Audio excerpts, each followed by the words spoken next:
family believes in the Kardashian curse. What I don't like about the narrative is that the blame is on us. Like, I think that they need to put the men need to take that responsibility. You also have 2 NBA championships, a Super Bowl. What else? I mean, all these things. Well, yeah, of course, factually, you can go down the factual successes of all the men. Scott, do you feel like you have a Kardashian curse? You ready for me to get this curse off my back? Yeah. Wait, what curse? The Kardashian curse. There's a curse? Anybody that's dated a Kardashian, including Rob, that's a boy. No way. I've never heard about this before, and I think Scott is going crazy.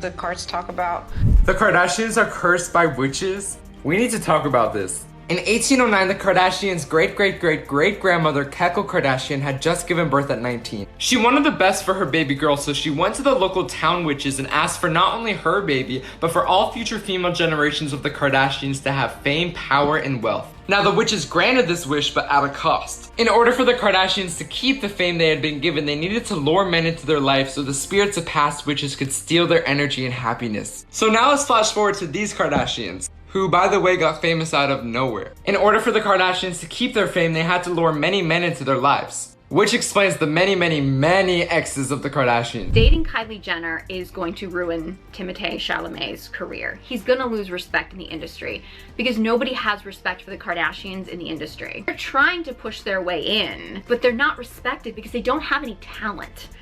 Timothée Chalamet just had one of the most public meltdowns in recent Oscar history, and the internet is absolutely not letting it go. Michael B. Jordan walked away with Best Actor, becoming only the 6th black man in history to ever win that award. But what made the night even messier wasn't just the loss, it was everything that unraveled in the hours that followed. Let's back up. Before the Oscars even happened, Timothée had been running one of the most aggressive Oscar campaigns Hollywood had seen in years. He was doing back-to-back press appearances, attending industry events, charming everyone in the room, doing everything a serious Best Actor contender is supposed to do. The Hollywood machine got fully behind him, and a lot of people genuinely believed the award was his to lose. Even Timothée himself seemed to walk into that room like the result was already decided. So when Michael B. Jordan's name was called instead, the mood shift was immediate, and it was caught on camera. 2 videos went viral almost immediately after the ceremony. In the first, lip reader Nicola Hickling, the same woman who went viral back in January for reading Timothée and Kylie's private conversations at the Golden Globes, claimed Timothée leaned directly over to Kylie right after Michael finished his acceptance speech and said, "I hate this." Kylie responded, "We're all right," to which he reportedly replied, "Yeah, I hope so." Now, Nicola had already proven herself with the Golden Globes reading, so people took this seriously. The clip spread everywhere within hours. The second video was even more telling. According to Nicola's reading, Timothée pulled his sister Pauline aside and whispered, "Could you go easy on her?" referring to Kylie. Pauline quietly said okay, and Timothée doubled down. "I want you to go easy on her." This was significant because it had already been rumored for months that Timothée's family was not on board with the Kylie relationship. Seeing him manage that tension in real time, in the middle of the Oscars, while simultaneously dealing with a major loss, that was a lot for one night. But the story doesn't stop there. Earlier in the year, Timothée had made a dismissive comment about the opera and ballet industry, just one careless remark, and by Oscar night, the entire industry had mobilized against him. The host worked it into jokes. A legendary ballerina appeared mid-show in what everyone read as a direct response to his comment. It was public, it was pointed, and it was relentless. He had poured millions into marketing Marty Supreme and building an Oscar campaign, and the whole evening started to feel like a coordinated takedown. Marty Supreme ended the night with 0 wins from 9 nominations. 0. And almost immediately after, an alleged side piece came forward with an exclusive for the Daily Mail. People started saying the same thing across every platform. This is the Kardashian curse, and it's already in motion. Did you see this coming? Hell, even Doja Cat had something to say. Hey, by the way, opera is 400 years old. Ballet is 500 years old. Somebody named Timothée Chalamet had the nerve. Big guy, by the way. had the nerve to say on camera that nobody cares about it.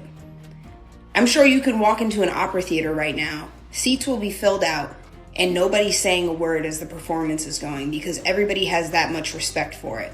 There is an etiquette around opera. There is etiquette around ballet.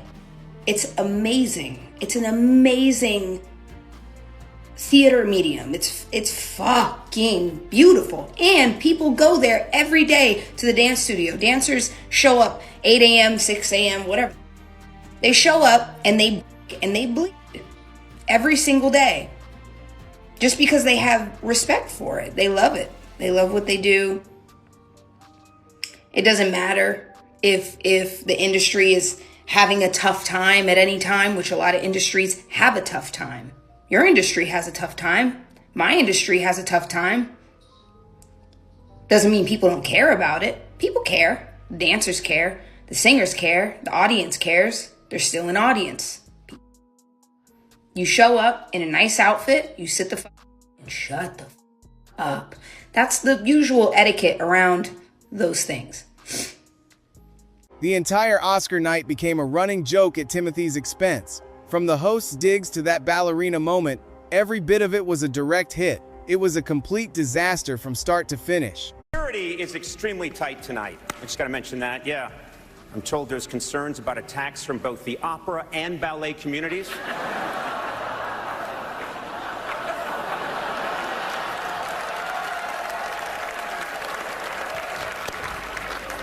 They're just mad you left out. If you've been online long enough, you already know about the Kardashian-Jenner curse, and honestly, once you look at the full list of men who've passed through that family, it stops being a joke and starts looking like a pattern. Let's start with Lamar Odom. Before he got with Khloe in 2009, Lamar was one of the most respected players in the NBA. Two-time champion with the Lakers, averaging double-doubles, consistent, reliable, respected. Then the relationship happened, and within a few years, his entire life was in freefall. He was battling addiction, cheating relentlessly, and by 2015, he was found unresponsive at a brothel in Nevada. He nearly died. Khloe even paused their divorce to help cover his medical bills. He never returned to the player he once was. The Lakers-era Lamar Odom was gone. Then there's Tristan Thompson. Before Khloe entered his life, Tristan was a solid piece of the Cleveland Cavaliers puzzle, strong on defense, physical, dependable. He even helped Cleveland win the 2016 NBA championship.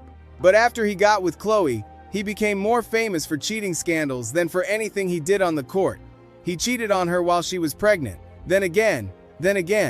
His performance dropped.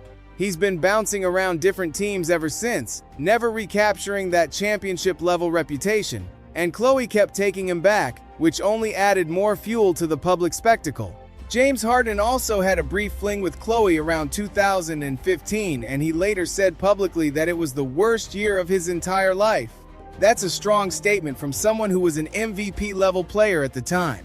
Now let's talk about Kim's side of this. Kris Humphries married Kim in 2011, a wedding that reportedly cost millions only for the marriage to last 72 days. Before Kim, Kris was a solid NBA forward for the Nets, putting up real numbers. After the split, he became a punchline. He never broke double digits in scoring again, bounced through 6 different teams, and retired quietly in 2017. That's the career Kim left behind. Then there's Kanye. He married Kim in 2014, and for a while it seemed like the power couple narrative was working. But over time, the cracks started showing. Kanye, who was once considered rap royalty, a genre-defining artist with a legendary discography and a billion-dollar brand in Yeezy, began experiencing very public breakdowns.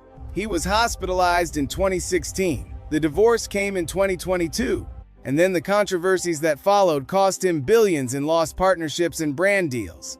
Before Kim, Kanye was untouchable. After, the story got very complicated very fast. And then there's Scott Disick. Before Kourtney, Scott was the charming party boy, always on the guest list, always in the right rooms, picking up modeling contracts and building a lifestyle brand off pure personality. After years with Kourtney, his battle with alcohol and substance abuse became the defining story of his public life. He lost both of his parents within months of each other. He went in and out of rehab. Even a psychic who appeared on their show made comments about blocked energy surrounding him. Whatever you believe about curses, the pattern is hard to ignore. Does this list change how you see things? Alright, Ken.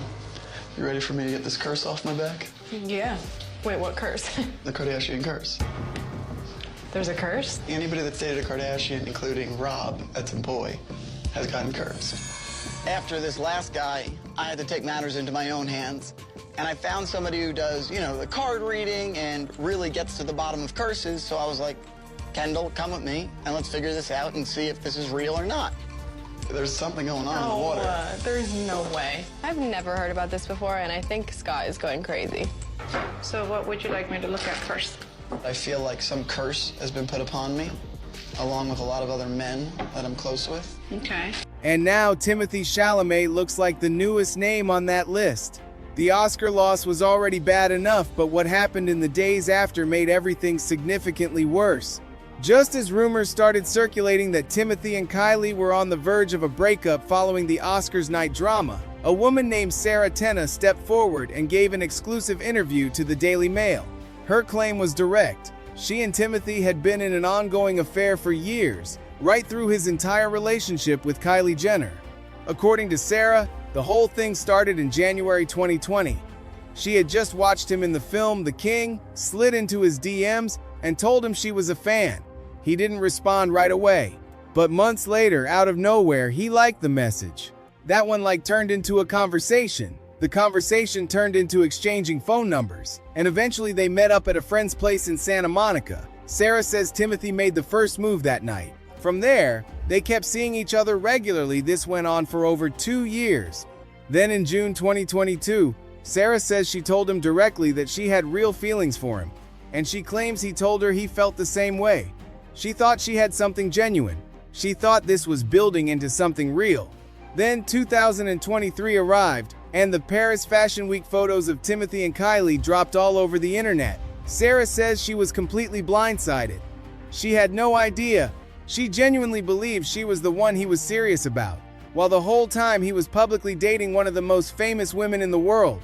In her own words, she said she saw the news about him and Kylie, and was confused. At first she thought it was fake, maybe a PR stunt. Then she slowly realized it wasn't. She said she missed him, that she hadn't seen him in a couple of years, and that none of it added up to her. It's a messy story, and the timing of it coming out right after his Oscar loss, right when he's at his most vulnerable, publicly makes it hit even harder.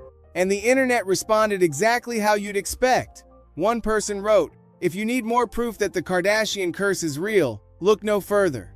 Timothée Chalamet is dating Kylie Jenner, just lost Best Actor at the Oscars, and his movie went 0 for 9. Another comment said, "She's siphoning the life right out of him. He was the big rising star, and she turned him into a photo prop." And one post that got thousands of likes simply said, "Timothée Chalamet falls like a tree but in slow motion straight into the Kardashian curse." Marty Supreme, 0 wins, 9 nominations, an alleged affair now public, his family visibly tense with Kylie, his Oscar reaction caught on camera, and all of this happening in the same week. So the real question is, do you think the Kardashian curse is actually real? And more importantly, do you think Timothée needs to walk away from Kylie before things get any worse for him? Would you have walked away sooner?